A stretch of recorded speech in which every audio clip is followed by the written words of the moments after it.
قسم شخصية النبي صلى الله عليه وسلم إلى المناصب الأربعة، ولكن الأئمة الأربعة كانوا يعملون بهذه القاعدة قبل ذلك.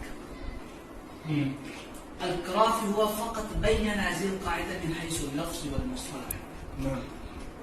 ليس معناه والاختراع من عند نفسه ومن تلقاء نفسه. نعم. فأعرض لنا مثال أستاذنا الدكتور عطية في هذا، فقال أنا أفهمكم جميعا بمثال واحد. فقال ما هو هذا المثال؟ فذكر جاءت الهند زوجة أبي سفيان رضي الله عنه، فقال للنبي صلى الله عليه وسلم يا رسول الله زوجي شحيح وبخيل، ماذا نفعل؟ فقال لها النبي صلى الله عليه وسلم خذ من مال زوجك ما تحتاج إليه. شفت الكلام ده؟ اختلف الفقهاء الحنفية والشافعية، هل هذا القول أو هذا الأمر على منصب التبليغ أم بحيث منصب السياسة أو القضاء؟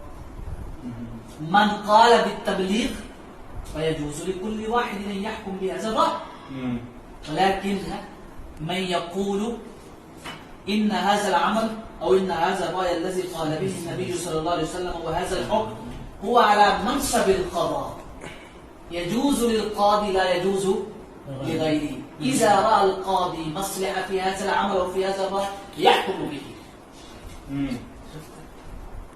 كيف فهم يقطع النزاع بين العلماء؟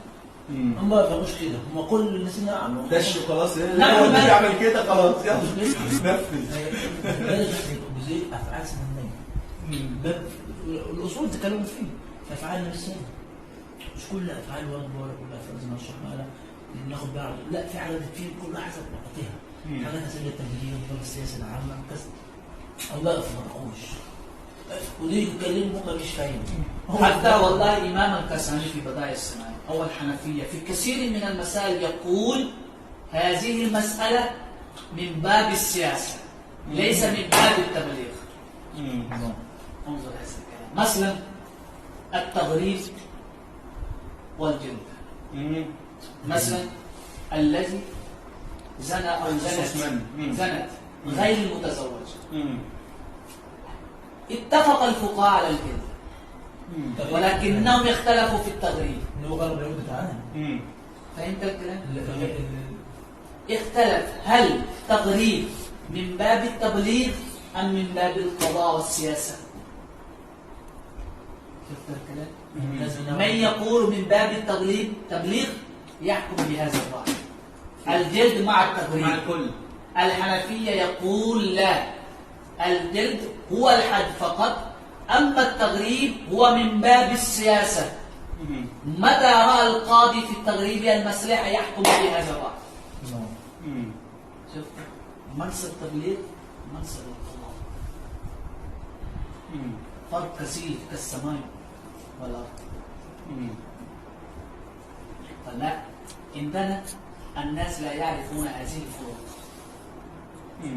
شخصية واحدة ذاته رسول الله وخاتم النبيين، لا نبي بعده، لا شرعيا ولا غير شرعي، ولكن الشخصية